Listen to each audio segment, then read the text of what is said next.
नारायण नमस्कृत्य नरं चैव नरोत्तमं देवीं सरस्वतीं व्यासं ततो जयमुदीरयेत् नष्टप्रायेषु भद्रेषु नित्यं भागवतसेवया भगवति उत्तमश्लोके भक्तिर्भवति नैष्टिकी कृष्णाय वासुदेवाय देवकी नन्दनाय च नन्दगोपकुमाराय गोविन्दाय नमो नमः.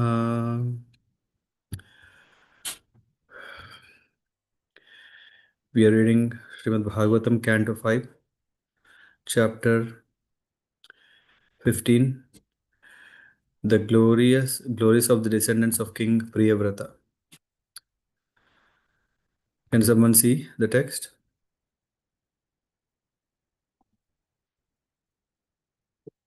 Yes, Yes, Prabhuji, Prabhuji. once again.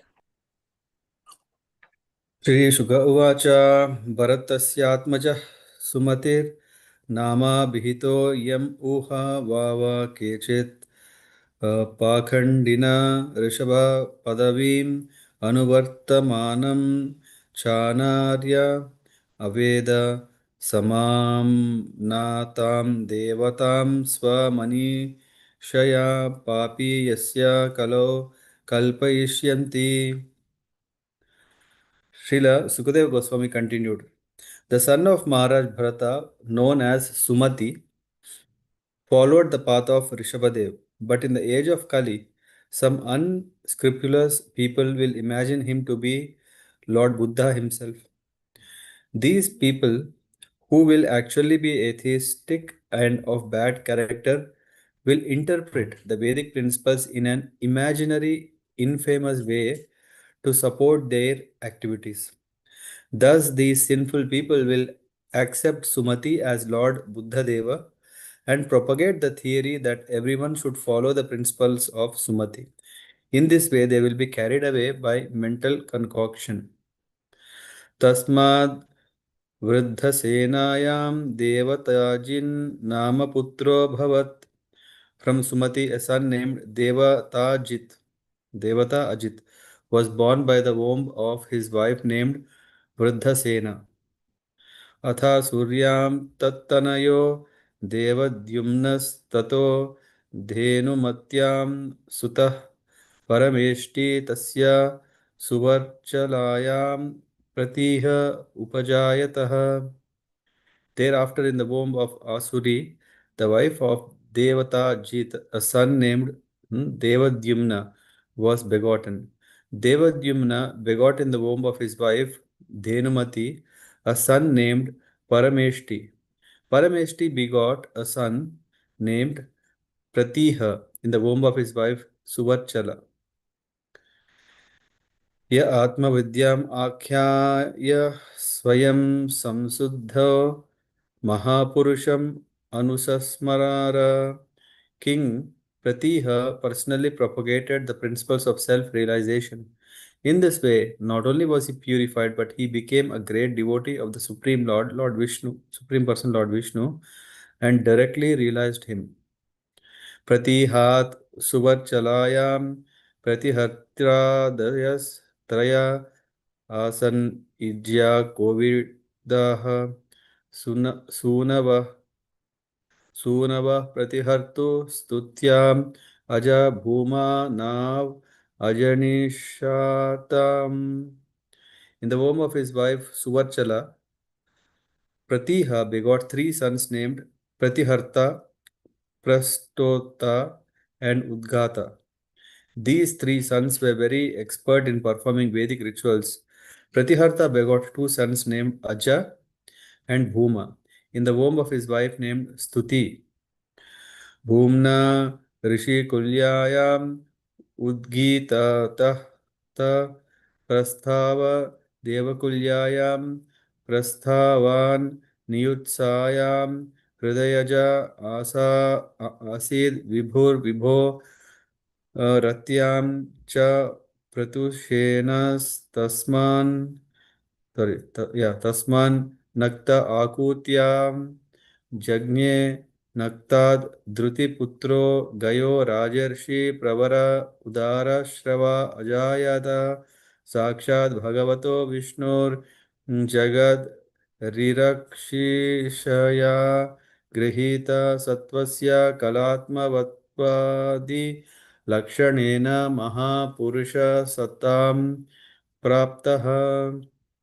In the womb of his wife Rishikulya, King Bhuma begot a son named Udgita. From Udgita's wife Devakulya, a son named uh, Prastava was born. And from Prastava begot a son named Vibhu through his wife Niyutsa. In the womb of his wife Rati, Vibhu begot a son named Prutushena. Prutushena begot a son named Nakta in the womb of his wife named Akuti. Nakta's wife was Druti, and from her womb the great king Gaya was born. Gaya was very famous and pious, and he was the best of saintly kings. Lord Vishnu and his expansions, who are meant to protect the universe, are always situated in the transcendental mode of goodness known as Vishuddha Sattva. Being the direct expansion of Lord Vishnu, King Gaya was also situated in Vishuddha Sattva. Because of this, Maharaja Gaya was fully equipped with transcendental knowledge. Therefore, he was called Mahapurusha. सवै स्वधर्मेण प्रजापालनपोषण प्रीणनोपलाल अनुशासन लक्षणेन ज्ञादीना च भगवति महापुरुषे परावरे ब्रह्मणि सर्वात्मनार्पित परमार्थलक्षणेन ब्रह्मविच् चरणानुसेवा यापादिता भगवद्भक्ति योगेन चाभीक्षण स परिभावितयति शुद्धमतिर् उपरतानात्म्य आत्मनि स्वयम् उपलभ्यमान ब्रह्मात्मानुभवोऽपि निरभिमान एवावनिम् अजूगुपत्. King Gaya gave full protection and security to the citizens so that their personal property would not be disturbed by undesirable elements. He also saw that there was sufficient food to feed all the citizens. This is called Poshana. He would sometimes distribute gifts to the citizens to satisfy them. This is called Prirana. He would sometimes call meetings and satisfy the citizens with sweet words. This is called Upalalana. He would also give them good instruction on how to become first class citizens. This is called Anushasana. Such were the characteristics of King Gaya's royal order. Besides all this, King Gaya was a householder who strictly observed the rules and regulations of household life. He performed sacrifices and was an unalloyed pure devotee of the Supreme Personality of Godhead. He was called Mahapurusha because as a king he gave the citizens all facilities, and as a householder he executed all his duties, so that at the end he became a strict devotee of the Supreme Lord. As a devotee, he was always ready to give respect to other devotees and to engage in devotional service of the Lord.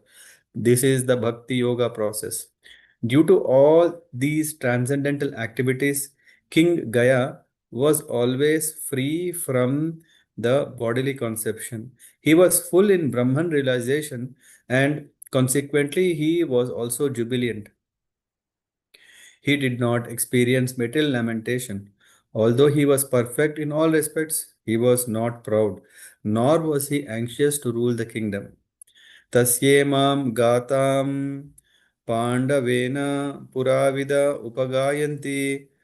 My dear King Parikshit, those who are learned scholars in the history of Puranas eulo- hmm, eulogize and glorify King Gaya with the following verses. Gayam nripah ka pratiyati karma bher yajvabhimani bahuvid dharma gupta samagata sri sadasaspati satam satsevako anyo bhagavat kalamrite. The great King Gaya used to perform all kinds of Vedic rituals. He was highly intelligent and expert in studying all the Vedic literatures. He maintained the religious principles and possessed all kinds of opulence. He was a leader among gentlemen and a servant of the devotees. He was a totally qualified plenary expansion of the Supreme Personality of Godhead. Therefore, who could equal him in the performance of gigantic ritualistic ceremonies? Yen abhyachin, yen abhyashinchan paraya mudasati satya sisho daksha kanya sari divihi yasya prajanam duduhe dhara shisho nirashisho gunavatsa snutodha vatsa snutodha. All the chaste and honest daughters of Maharaj Daksha, such as Shraddha, Maitri, and Daya, whose blessings were always effective, bathed Maharaj Gaya with sanctified water. Indeed, they were very satisfied with Maharaj Gaya. The planet Earth personified came as a cow, and as though she saw her calf, she delivered milk profusely when she saw all the good qualities of Maharaj Gaya. In other words, Maharaj Gaya was able to derive all benefits from the earth and thus satisfy the desires of his citizen. However, he personally had no desire. Chandamsa akamasya chayasya kaman duduhur ajahrur atho balim nripam pratyanchita yudhi dharmena vipra yadha shishan shashtam amsham paretya. Although King Gaya had no personal desire for sense gratification, all his desires were fulfilled by virtue of his performance of Vedic rituals. All the kings with whom Maharaj Gaya had to fight were forced to fight on religious principles. They were very satisfied with his fighting and they would present all kinds of gifts to him. Similarly, all the Brahmanas in his kingdom were very satisfied with King Gaya's munificent charities. Consequently, the Brahmanas contributed a sixth of their pious activities for King Gaya's benefit in the next life.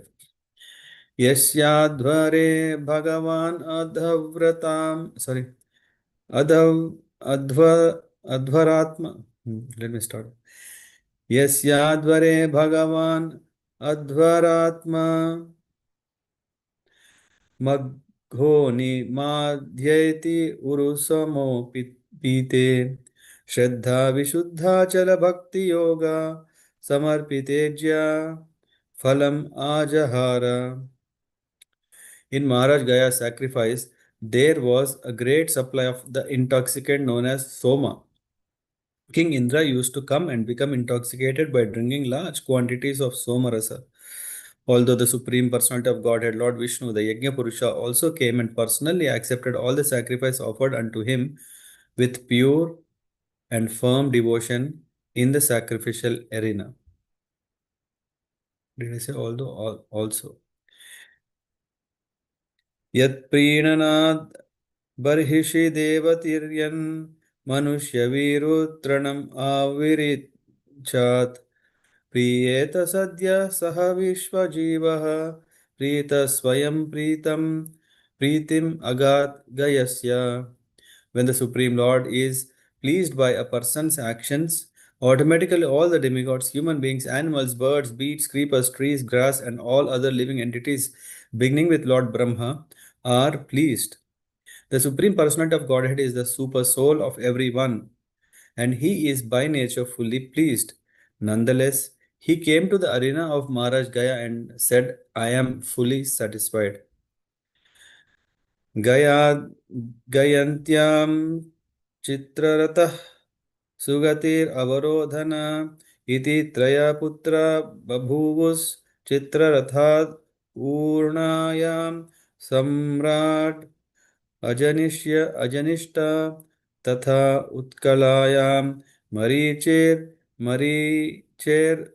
बिन्दुमत्यां बिन्दुम् आनुदपद्यत तस्मात् शरगायां मधुर्नामाभवन् मधो सुमनसि वीरव्रतस्ततो भुजायां मन्तु प्रमन्तु जज्ञाते मन्तोः सत्यायां भौवनं ततो दूषणायां त्वष्टा जनिष्ठ त्वष्टुर्विरोचनायां विरजो विरजस्य शतजित् प्रवरं पुत्रं सतं कन्या च विषूच्यां किल जातम्. In the womb of Gayanti, Maharaj Gaya begot three sons named Chitraratha, Sugati, and Avarodhana. In the womb of his wife Urna, Chitraratha begot a son named Samrat. The wife of Samrat was Utkala, and in her womb Samrat begot a son named Marichi. In the womb of his wife Bindumati, Marichi begot a son named Bindu. In the womb of his wife Saragha, Bindu begot a son named Madhu. In the womb of his wife named Sumana, Madhu begot a son named Veeravrata. In the womb of his wife Bhoja, Veeravrata begot two sons named Mantu and Pramantu. In the womb of his wife Satya, Mantu begot a son named Bhavana. And in the womb of his wife Dushana, Bhavana begot a son named Twashta. In the womb of his wife Virochana, Twashta begot a son named Viraja. The wife of Viraja was Vishuchi, and in her womb Viraja begot 100 sons and one daughter. Of all these sons, the son named Shatajit was predominant. Tatrayam shloka prayavratam vamsham imam virajas charamodbhavah akarod atyalam kirtya vishnu suragana yatha. There is a famous verse about King Viraja. Because of his high qualities and wide fame, King Viraja became the jewel of the dynasty of King Priyavrata, just as Lord Vishnu, by his transcendental potency, decorates and blesses the demigods. Hare Krishna.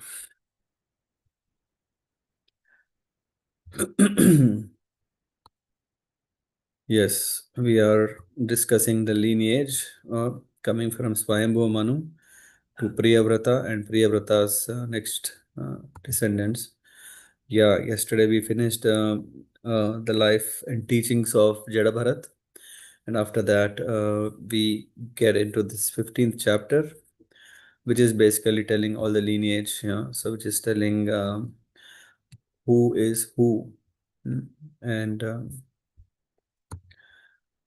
in this, we can, of course, the chapter itself is very small, and but we can see there are some striking points that we can understand historical facts.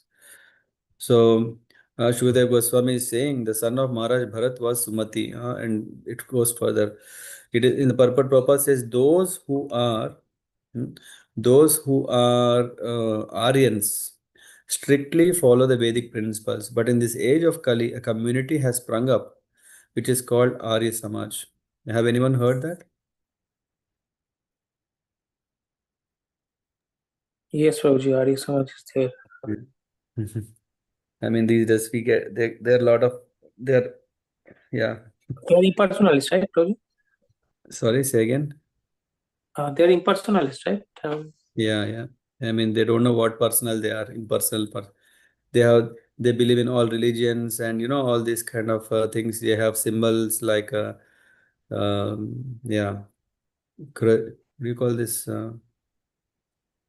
Jesus Christ cross, yeah, cross. They have a moon, they have a swastik. I mean, yeah. So Arya Samaj, yeah, they strictly don't follow idol worship, and they even encourage people, right? Rather being a proper religious practitioner, they say, hey, do something, and that's why here it says, who members are ignorant of the import of Vedas in the parampara system. They decry all bona fide acharyas and pose themselves as the real followers of Vedic principles. But in fact, such non-Aryans do not follow the Vedic principles. So, and they create their own group. And of course, yeah, I don't know. In the purport, Prabhupada mentions that is one group. Another group of non-Aryans are Jains who are referred to in this present verse. Aditya Prabhu, we were discussing, right? You remember when we were talking about was Rishabhadev is the inaugurator of Jainism. Yeah, people misused his teachings and created Jainism. And here it says, not only do they not follow the Vedic principles, but they have no relation with Lord Buddha, though they claim to. Imitating the behavior of Sumati, they also claim to be descendants of Rishabhadev. So in this way, there are so many. Yeah, all of a sudden we'll start seeing 10 people are claiming, I am the real successor. I am the real descendant. And then there is a whole struggle. Yeah, some people follow one, some people follow the second one. In that way, all the 10 people will have followers. There is no problem. The problem is what is right? Nothing is right. In the conclusion of this purport, Prabhupada mentioned, therefore, he preached in duplicitous way, saying there is no God. Hmm. It is said, Lord Buddha, an incarnation of Lord Krishna, adopted a particular means to propagate the philosophy of Bhagavad Dharma. He preached almost exclusively among atheists. Atheists do not want any God, and Lord Buddha therefore said there is no God. But he adopted the means to instruct his followers for their benefit. Anyway, that's a side note.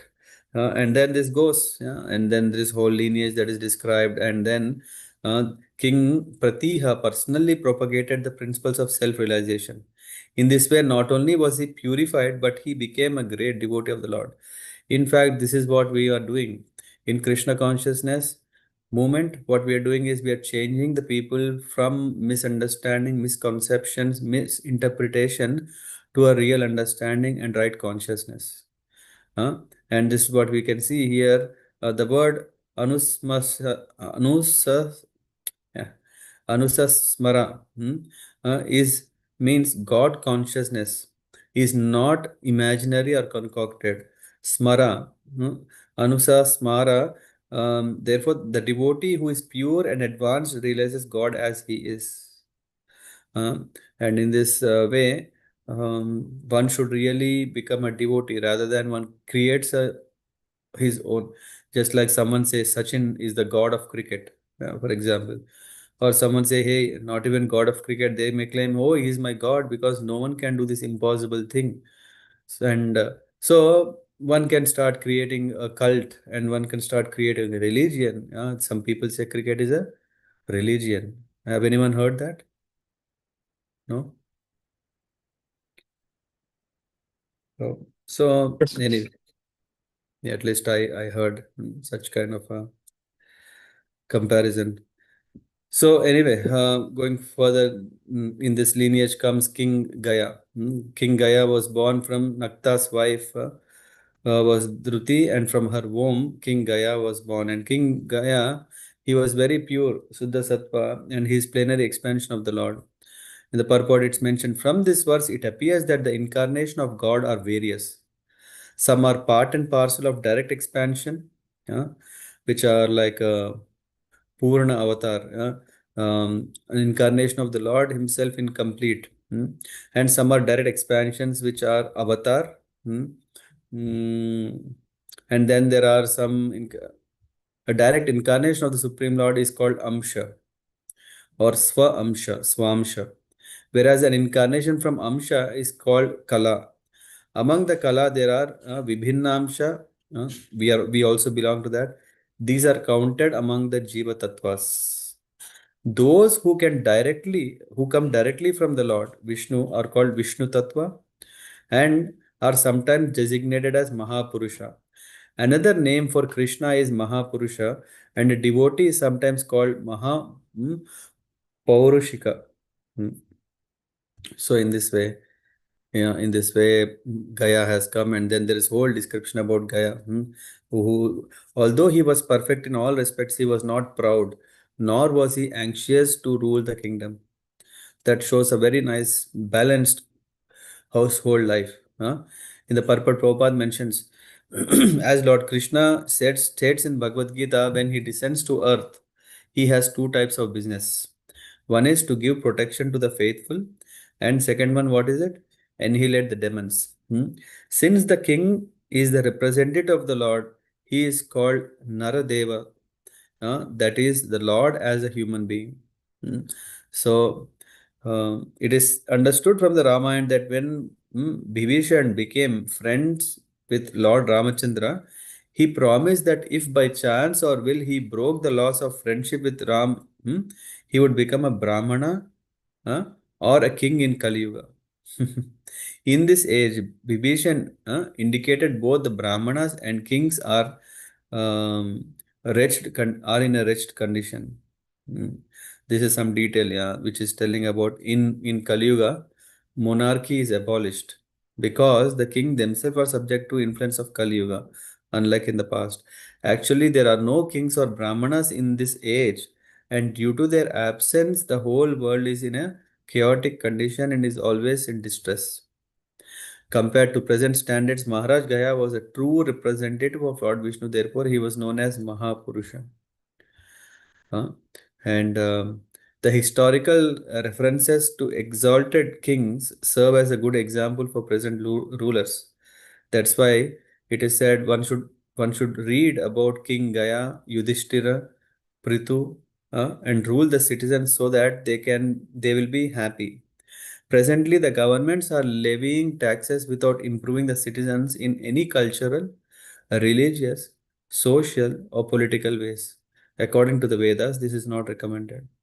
So, in that way, uh, but Maharaj Gaya is so great that Earth herself came and offered all the resources. Yeah, just like she transformed into a cow and she has given milk. Yeah, to the means all the resources.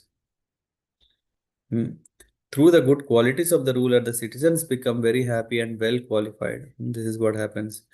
And as a Kshatriya, Maharaj Gaya sometimes had to fight with subordinate kings to maintain his government. But the subordinate kings were not dissatisfied with him because they knew that he fought for religious principles. So this fighting sometimes comes up, but they know, yes, this king is not ordinary. In this way, Maharaj Gaya kept all the citizens very satisfied.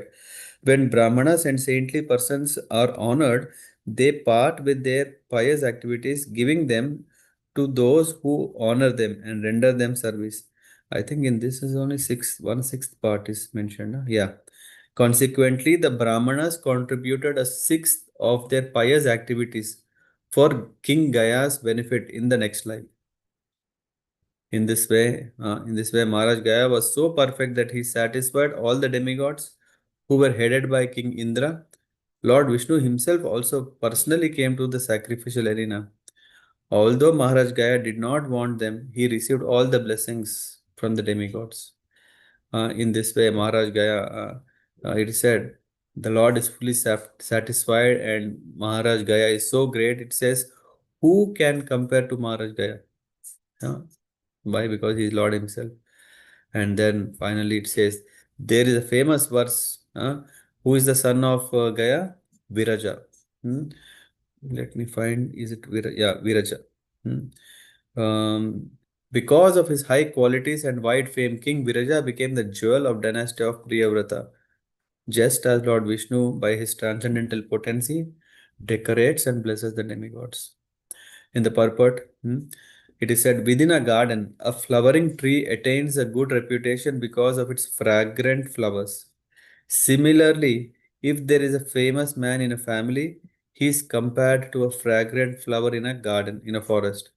Because of him, an entire family can become famous in history.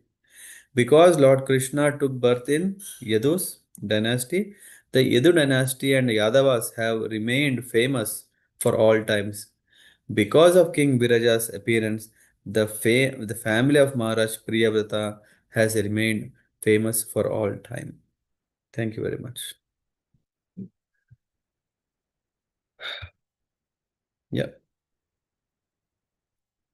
yeah, we will go through the other chapters. I think there is mm, um,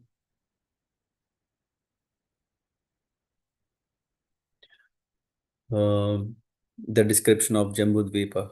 That's what will be the next chapter. How is the whole creation? Yeah, I mean, I usually tell this and I can also say this. Please don't expect that I can explain like a astronomer, a spiritual Vedic astronomer who can tell how everything is created, where is what is the GPS of what. I can't. But it's nice just to read through, yeah, based on your own capacities. Let's see how much we can grasp and appreciate the creation of the Lord. Yeah, thank you.